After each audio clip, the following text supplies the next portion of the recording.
Shalom, shalom, watu wa Mungu. Bwana Yesu asifiwe. Natumai wote mko salama. Kuna kitu kidogo nilikuwa natamani kuwashirikisha kuhusiana na huyu Mungu wetu. Mungu wetu ni mkuu sana. Mungu ndo kila kitu kwetu sisi wanadamu. Tuliumbwa kwa kusudi. Hiyo kila mtu anatakiwa ajue kwamba mpaka upo duniani upo kwa kusudi la Mungu, na hautaondoka duniani mpaka kusudi la Mungu litimie. Hautaondoka duniani mpaka kusudi la Mungu litimie. Nini tunatakiwa kufanya? Nini tunatakiwa kuwa nacho?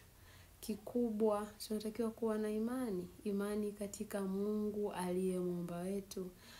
Maandiko yanazungumza kuhusiana na swala la imani. Kuna kwa mfano Waebrania 11 mstari wa 1 inasema, basi imani ni kuwa na hakika na mambo yatarajiwayo, ni bayana ya mambo yasiyoonekana. Basi imani ni kuwa na hakika na mambo yatarajiwayo, ni bayana ya mambo yasiyoonekana. Imani iko ndani ya mtu. Unaamini kwanza, unatakiwa ukiri. Tunataka tuwe na imani na Mungu.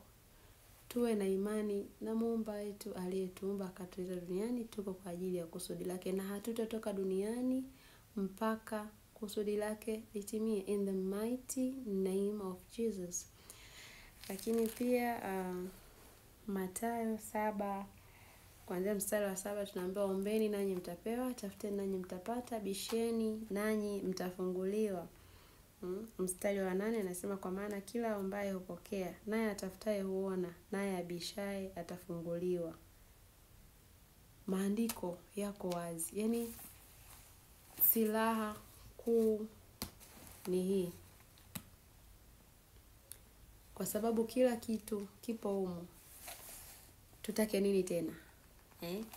Unaambiwa ombeni nanyi andiko lake Mungu linasema ombeni nanyi mtapewa, bisheni nanyi mtafunguliwa. Kwa hiyo ni sisi kufanya. Amini, ongea na Mungu. Mwili unahitaji chakula, lakini roho pia huhitaji chakula. Hiki ni chakula cha roho. Amina. Hiki ni chakula cha roho. Kwa hiyo tulishe nafsi zetu chakula ambacho ni neno la Mungu. Neno la Mungu likikaa ndani yako, hata shetani hawezi kukufikia. Na hata akikujaribu hawezi kuweza, kwa sababu tayari una silaha.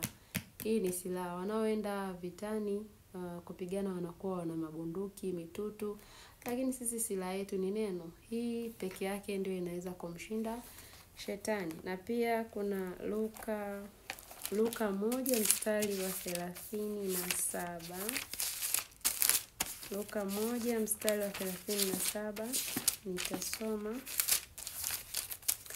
Luka 1 mstari wa 37 unasema, kwa kuwa hakuna neno lisilowezekana kwa Mungu. Luka sura ya 1 mstari wa 37 unasema, kwa kuwa hakuna neno lisilowezekana kwa Mungu. Hii ni kweli, hakuna neno gumu ambalo Mungu linamshinda. Na watu tunaimba, tazama wewe ni Bwana Mungu wa wote wenye mwili. Je, kuna neno gumu lolote usiloliweza?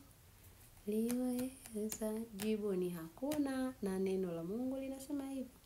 Kwa maana hakuna neno gumu lolote lisilowezekana kwa Mungu. Kwa Mungu yote yanawezekana. Masomo, mkabidhi Mungu. Familia, mpe Mungu. Ndoa yako, kabidhi kwa Mungu, na utaona mambo yanaenda hivi. Kikubwa ni kuamini na kumuomba Mungu.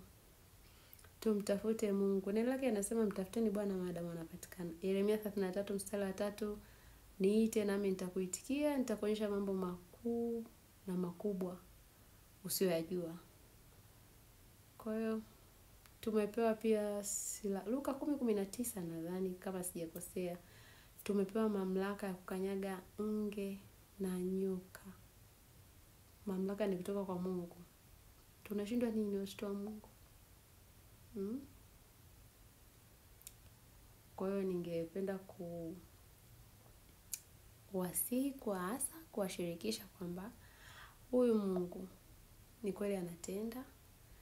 Mungu yupo, Mungu anafanya. Kikubwa ni kuamini, kumkiri Yesu kuwa Bwana na Mwokozi wa maisha yako, na utaona mambo yakienda. Unaweza ukawa unapita kwenye magumu mpaka unasema Mungu, mimi siwezi tena. Lakini sasa maandiko yanasema hakuna neno gumu kwake. Kweli mambo yanaweza kama magumu, na huwezi kupitia kwenye mapito, yaani mpaka upitie kwenye mapito fulani lipo kusudi. Mungu ana kusudi lake kukupitisha huko. Wanasema Mungu hakupi jaribu ambalo halina mlango wa kutokea. Kwa majaribu yapo. Hata Yesu alijaribiwa. Alikuwa kwenye mfungo wa siku 40. Siku ile ya 40 Yesu, shetani alikuja akamjaribu. Akamwambia kama kweli ni mwana wa Mungu, jitupe, Mungu atakutumia malaika watakuja kukubeba ili usianguke. Kwa kama Yesu mwenyewe alijaribiwa na shetani, sisi ni nani mpaka tusijaribiwe? Majaribu yapo, na tunaambiwa majaribu ni mtaji wa kuongeza imani. Mungu anataka kujua imani yetu. Tuna imani kiasi gani? Imani yetu ipo kiasi gani? Unamwamini Mungu kwa kiasi gani? So tumkabidhi Mungu maisha yetu, tumkabidhi kila kitu, kwa sababu tujue tu kwamba sisi peke yetu hatuwezi. Peke yetu hatuwezi. Mungu ndo akutuongoza. Hakuna mwanadamu aliyejiumba, tuliumbwa na Mungu, na alituumba kwa kusudi, na hautoondoka duniani mpaka kusudi la Mungu litimie. So as long as unapumua, kwa sababu tusipomsifu sisi na kumwabudu, mawe yatainuka, yatamshangilia, yatamsifu na kumwabudu.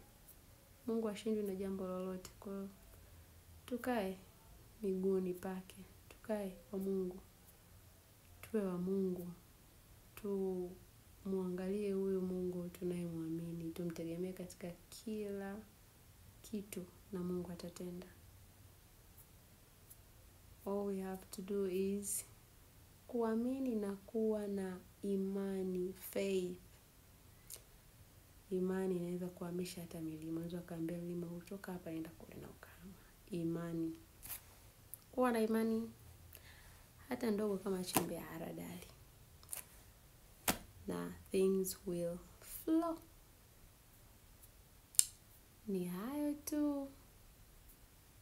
Shalom.